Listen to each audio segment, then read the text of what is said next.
Hey friends, Assalamualaikum. Today we are going to make a wall decor, so let's get started. First I took a cardboard and cut it into a circular shape.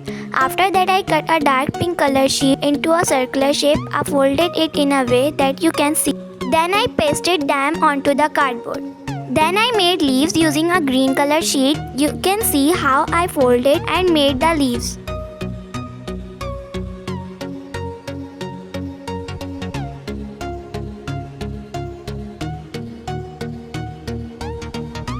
Then I made flowers using light pink colored foam clay. After, I pasted the leaves that I had made from the green sheet onto the cardboard.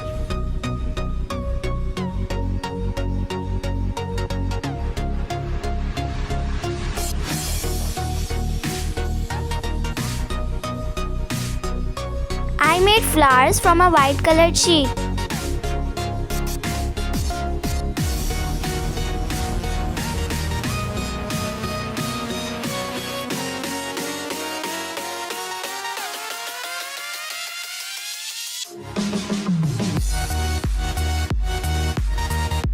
Then I glued the flowers between the green leaves.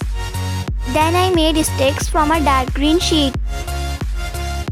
After, I made another one from the peach sheet just like I made the first one and pasted it. Our beautiful and easy wall decor is ready. Guys, how did you like it? Please let me know in the comments.